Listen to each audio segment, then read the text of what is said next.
Mwine Mpaka, the chairperson of the Select Committee which was appointed by Parliament to scrutinize a censure motion against the embattled Minister of State for Housing Persis Namuganza, delivered the verdict, approving a prima facie case to prove allegations contained in the censure motion against the minister. Honorable Namuganza lowered the esteem of Parliament in the eyes of the public, belittled the presiding officers of the House, its members, and consequently the people of Uganda who elected those leaders in line with their constitutional mandate. Her conduct brought Parliament and its members into disrepute and breached paragraph 5 of the Code of Conduct in Appendix 5 of the Rules of Procedure of Parliament. In Appendix 5, Honorable Namuganza ought to have used proper channels of challenging the composition of the ad hoc committees as provided for under Rule 87(2) of the Rules of Procedure of Parliament, as opposed to challenging them on social media. The committee concluded that basing on evidence contained in video clips that was submitted by the mover of the motion, John Amos Okot, his seconders and other MPs, the minister violated her oath by making media interviews in which she belittled Parliament. In the interviews was obnoxious, reckless, insufferable, beyond the pale, and in paincuriam, it was an attack on the person of the Speaker, the Parliament without due regard to the rules of procedure, the protected status, the protected redress, the applicability of evidence, and the decorum of Parliament. Upon receiving the report, the House proceeded to debate the censure motion in which legislators cemented grounds of censure. Honourable members, the decision to censure a minister is not a decision that should be taken lightly. It has a far-reaching consequences on the minister, his or her family, cabinet, the appointing authority, and the country at large. This explains why the Constitution deemed it necessary that ministers should be censured on the prescribed grounds. On members, the evidence was adduced and found to be true. To do something we're going to do today is a painful thing. I have never done it here. It is painful. But above all, treat other people the way you want to be treated.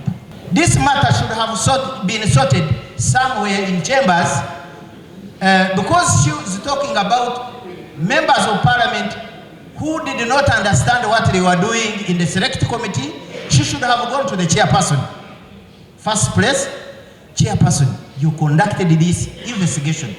Did you address your mind to this? Afterwards, the vote was opened for all voting MPs to decide on the motion, and only 5 MPs voted to save the minister. These included Moses Walyom, MP Kagoma County, Mary Annette Nakato, woman MP Wiyende District, Alion York Odria, MP Aringa South, and Roy Katali, woman MP for Jinja District. Right, Honourable Speaker, for purpose of record, I, Alioni Odria, vote no. Abstain because it was within the rules and my right to abstain. Most importantly, I did not think this will go anywhere.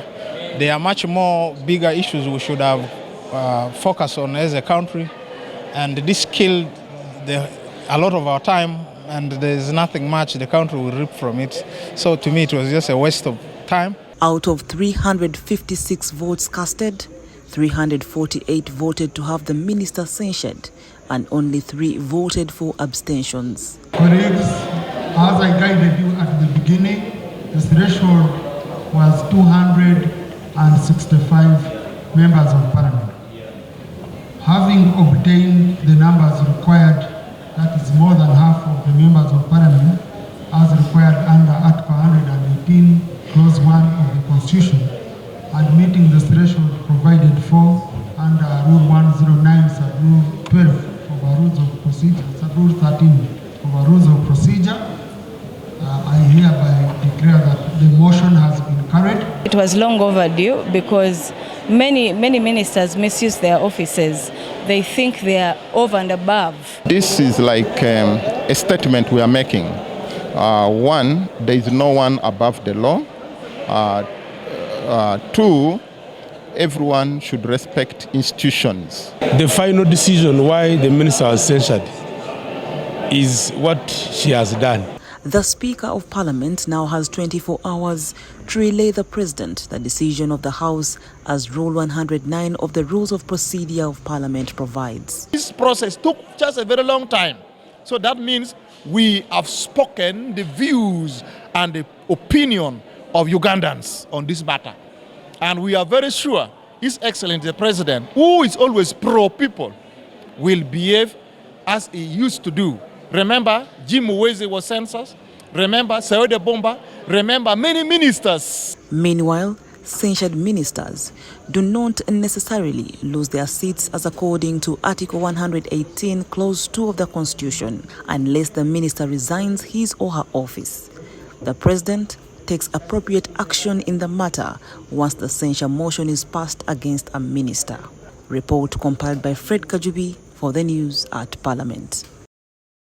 Download the app on App Store or Google Play Store now. Vision Digital Experience, the future of media.